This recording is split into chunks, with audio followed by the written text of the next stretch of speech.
and I simply remove the telephone jack and plug it into this box here, the modem. I then take another wire from the modem and plug it in where the telephone was. I can then switch on the modem. It's now telling me to phone up the main press cell computer. So it's a very simple connection to make. Extremely simple. I'm now waiting for the computer to answer me.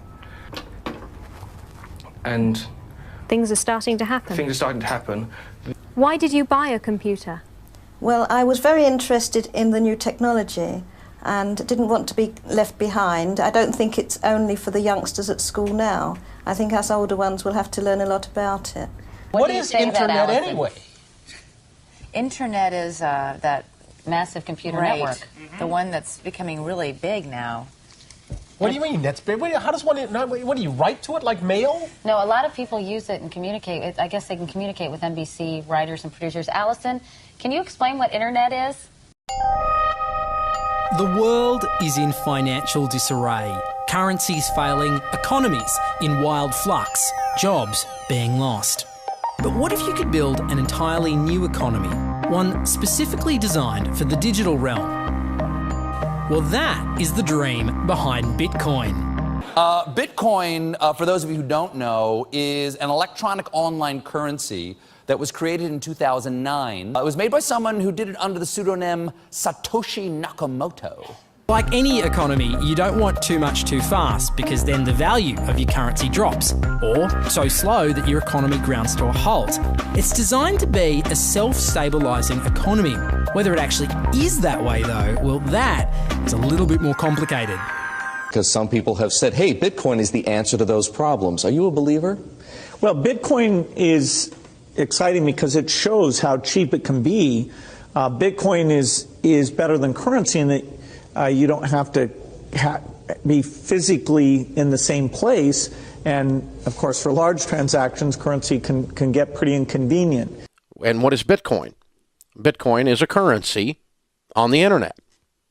I sent 100 euros worth of Bitcoin from here in Tokyo directly to you guys through this camera, through the network, through the TV, right into your home. If I had tried to do that, send you the money with a traditional bank, it would have taken several days and probably cost 30 euros. I just did it right now with Bitcoin instantly, basically for free, and didn't have to ask anybody for permission. I didn't need a bank, I didn't need a government, I didn't need anybody. I just needed myself and you and our smartphones to do it. That's the power of Bitcoin. Wall Street is fraud, America is fraud, the world is fraud, banks are fraud, central banks are fraud. We live in an era of fraud. It's all based on fraud, and they get a percentage of the fraud. That's the business model. To suggest that there is any moral or ethical aspect to anything that's going on now is to be completely naive about the fact that we live in an era dominated by financial terrorists, jihadis of banking. They're here to kill you and themselves. They believe in an ideology, not the Quran, but Adam Smith, that they completely misread and interpret as something to justify their blowing themselves up. Janet Yellen's a terrorist! Mario Draghi's a terrorist! The Central Bank of Japan is a terrorist! These are the real terrorists! Funds received. This community is switching to what they think is a better monetary system. A system in which banks are no longer needed because payments could be made directly from one person to another. Bitcoin is fundamentally different because in Bitcoin, you don't owe anyone anything and no one owes you anything. It is not a system based on debt. It is a system based on ownership. And no one can censor it, no one can seize it, no one can freeze it.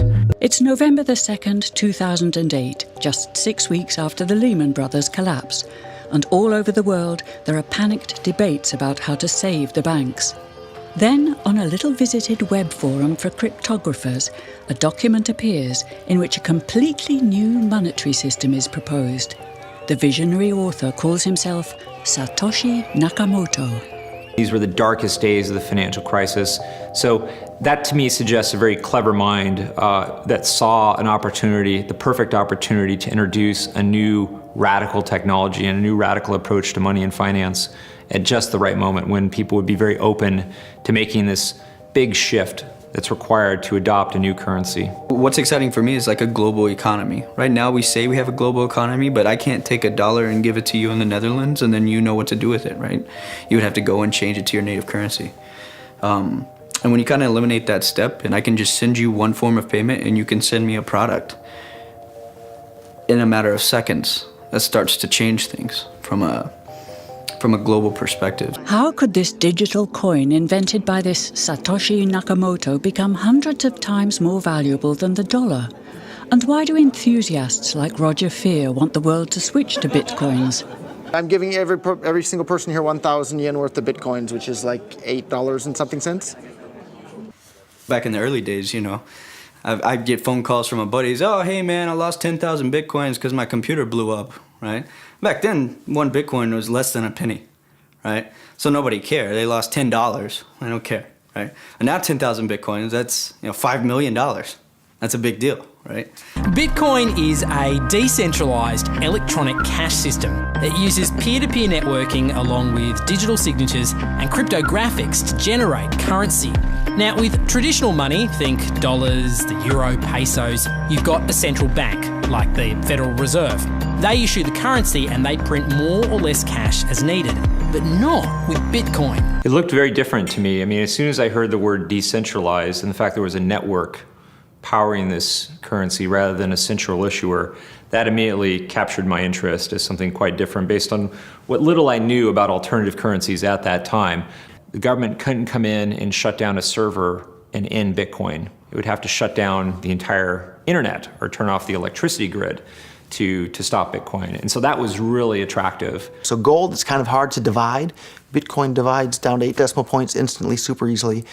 Gold is really, really difficult to transport. If I want to transport gold from here to Moscow, it'll cost a bunch of money to do that, and it's dangerous, and you have to have armed guards and who knows what. With Bitcoin, I can send Bitcoin from here to Moscow or to Holland instantly, just like that, basically for free. I don't have to pay for a bunch of armed guards. It just happens almost like magic. If you ever ask somebody why they think gold's valuable, they can't ever really tell you. They always give you these like weird stories around, oh, it's like a precious metal, isn't it? It's pretty. While we think it has all this intrinsic value, this intrinsic value of gold has been largely constructed in people's heads, often by actually like association with power, association with religious figures. Bitcoin has potential for similar types of construction. Inventor Satoshi Nakamoto has completely relinquished his control of Bitcoin. But he does own 1/20th of all Bitcoins himself. So if one day Bitcoin does become widely accepted as a currency, he will be one of the richest people on Earth. Satoshi invented one of the most important inventions in the entire history of humankind that's going to improve the lives of everybody on the planet for the better. If he had half of all the Bitcoins, he would still deserve it. A lot of people have asked me who Satoshi is since I got in so early. I think I've got a pretty good idea, but I like to keep that one close to my chest. So. Why? I mean, tell me. Because I'm not 100% certain. And the reality is it doesn't really matter, right? It doesn't matter who Satoshi is. Why did he disappear, you think? He undermined the ability of every single government on the entire planet to control the money supply. And that's how every single government in the world is controlling their citizens and their economies today. And he just basically, knocked their feet right out from under them with the invention of Bitcoin. And I'm sure that's going to make a lot of people who want to control other people by force really, really upset. So yeah, I think it's really, really smart for him to have disappeared. And for me, it probably would have been smarter for me to keep quiet too, but Bitcoin's too exciting for me to stay quiet about. I think a lot of people are underestimating the way in which Bitcoin and the blockchain are going to change the power structures in society in general. I mean, I grew up in the US and I see all these people like, yeah, nuke everybody in the Middle East and kill them all. And then they have the former Secretary of State Madeleine Albright on 60 Minutes, one of the most popular news shows in the US. And they asked her, they said, like, there's reports that more than 500,000 Iraqi children have died as a direct result of US sanctions. And she looks back at her with a straight face and she goes, it was a really tough decision, but I think that it was worth it. Worth murdering 500,000 kids? because of what the government did, and I apologize for crying, but it just disgusts me from my core when I see government people murdering people around the world. It's not just theoretical, these are real people with real lives.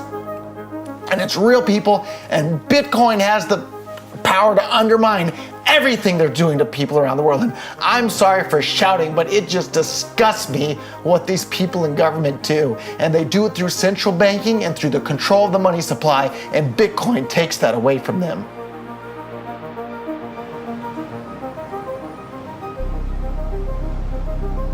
You can buy Bitcoin at the Shell station. Check it out. $0 to $2,000. Put your phone number in here. Put the code in. Scan it. Got my reader. Oh, I gotta put the cash in. Good. Got $2. Hit finish. Oh. $2 Bitcoin. Just like that. From this machine. I just turned cash into digital currency. So thinking that it's too late to get involved in Bitcoin is like thinking it's too late to get involved with the internet or too late to get involved with using a cell phone. Like, it's not too late to get involved in Bitcoin. If Bitcoin becomes really popular all over the world, Bitcoins are going to have to be worth at least tens of thousands of dollars a Bitcoin, if not hundreds of thousands of dollars per Bitcoin. So thinking it's too late to get involved with Bitcoin is like thinking it's too late to get involved with using the internet. Of course not. Like, it's ubiquitous in our lives, and Bitcoin's going to become ubiquitous in our lives as well.